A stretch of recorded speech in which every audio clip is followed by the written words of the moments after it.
Praise the lord. ఈరోజు వాక్య భాగం ఇర్మియా గ్రంథం 33వ అధ్యాయం 3వ వచనం. నాకు మొరపెట్టుము, నేను నీకు ఉత్తరం ఇచ్చేదను. నీవు గ్రహింపలేని గొప్ప సంగతులను, గూఢమైన సంగతులను నీకు తెలియజేతును. ఈరోజు ఈ వాక్య భాగం ద్వారా దేవుడు మనతో మాట్లాడుతూ ఉన్నాడు. ఇర్మియా గ్రంథం 33వ అధ్యాయం మనం చూస్తే గనుక మరి 2-3 వచనాల్లో మాట నెరవేర్చు యెహోవా, స్థిరపరచవలనని దాన్ని నిర్మించు యెహోవా, యెహోవా అను నామము వహించిన వాడే ఇలాగ సెలవిచ్చున్నాడు. ఏమని చెప్తున్నాడు ప్రభువనంటే, నాకు మొరపెట్టు, నేను నీకు ఉత్తరం ఇచ్చేదను. నువ్వు గ్రహింపలేని గొప్ప సంగతులు, గూఢమైన సంగతులు నీకు తెలియజేతును అని ప్రభు అంటా ఉన్నారు. సో ఈరోజు వాక్య భాగం వింటున్న ప్రియమైన వారులారా, నీకెవరైనా సలహా ఇస్తే బాగుండు అని అటు ఇటు తిరుగుతూ, నా బాధను అసలు ఎవరితో పంచుకోవాలి, ఎవరితో పంచుకుంటే నన్ను రైట్ వేలో, సరైన మార్గంలో గైడ్ చేయగలరు, ఏ మనిషికి చెప్తే నన్ను అర్థం చేసుకోగలరు, ఇది కరెక్ట్ ఇది తప్పు అని నాకు ఒక ఆలోచన ఇచ్చి నన్ను ఎవరు ప్రాపర్ వేలో నడిపించగలరు అని అనుకుంటూ ఆలోచిస్తూ ఉంటే కనుక ఈరోజు వాక్య భాగం ద్వారా దేవుడు మీతో మాట్లాడుతూ ఉన్నాడు. మనం చూస్తే కనుక ప్రభు అంటా ఉన్నాడు, దా నా దగ్గర కూర్చో, నాకు మొర్రపెట్టు, నేను నీకు ఉత్తరం ఇస్తాను. నా పాదాల దగ్గర కూర్చో, నేను నీకు ఉత్తరం ఇస్తాను.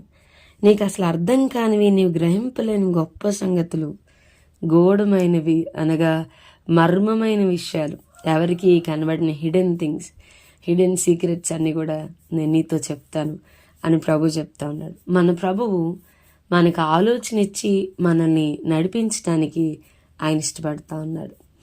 మనకి సలహా ఇవ్వడానికి బెస్ట్ పాత్ ఏంటో మనకి చెప్పి ఒక ప్రాపర్ వేలో మనల్ని నడిపించడానికి ఇష్టపడతా ఉన్నాడు. అయితే ఆయన పాదాల దగ్గర కూర్చో, అటు ఇటు ఓకు పరిగెత్తకు, ఆ మనిషి దగ్గరికి ఈ మనిషి దగ్గరికి హెల్ప్ కోసం, సజెషన్ కోసం don't run away, don't go ashtray, just SIT.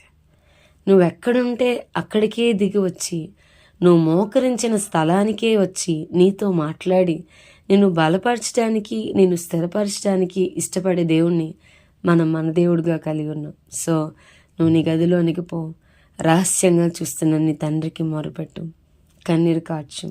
నీకేం అర్థం కావట్లేదో, నీకు what are your problems are, నీ సమస్యలు ఏంటో అన్నీ ప్రభుతో చెప్పు. నన్ను నడిపించు ప్రభువా, నాకు ఒక గ్రహింపు లేదు, నాకు అసలు అర్థం కాని ఆలోచనలు, అర్థం కాని మార్గాలు నాకు తెలియచి, గూఢమైన సంగతులు నాకు తెలియచేయమని ఈ వచనాన్ని ఆధారం చేసుకుని మొరపెట్టడం మొదలుపెట్టు. ఉత్తరమిస్తానన్నావు కదయ్యా, మాట్లాడతానన్నావు కదయ్యా, నాతో మాట్లాడమని ప్రభువుని అడుగు. మనం ఆరాధన చేసే దేవుడు చచ్చిపోయిన దేవుడు కాదండి. He's not a dead. ఆయన మరణించిన దేవుడు కాదు. బట్ ఆ గాడ్ ఇస్ స్టిల్ అలైవ్. ఆయన సజీవుడైన వాడు. ఓ మరణమా, నీ ముళ్ళెక్కడని మరణపు ముళ్ళును విరిచి మృత్యుంజయుడుగా తిరిగి లేచిన దేవుడు. నువ్వు మోకరించి ఆయన పాదాల దగ్గర కూర్చున్నప్పుడు నీకు అంతు చిక్కకుండా అసలు నా జీవితంలో ఏం జరుగుతుంది, ఎందుకు జరుగుతుంది, వాట్ ఈస్ హ్యాపెనింగ్, ఎందుకు దేవుడు ఈ పరిస్థితిని అనుమతించాడు, ఎందుకు దేవుడు మౌనంగా ఉన్నాడు, ఎందుకు ఈ మనిషిని నా జీవితంలోనికి ఇచ్చాడు, నేను ఎట్లా ఈ కుటుంబాన్ని డీల్ చేయాలి, ఎట్లా ఈ వ్యక్తిని డీల్ చేయాలి, ఎట్లాగా ఏంటి, నాకు అసలు ఏమీ అర్థం కావట్లేదని అంటే ఆయన పాదాల దగ్గర కూర్చో.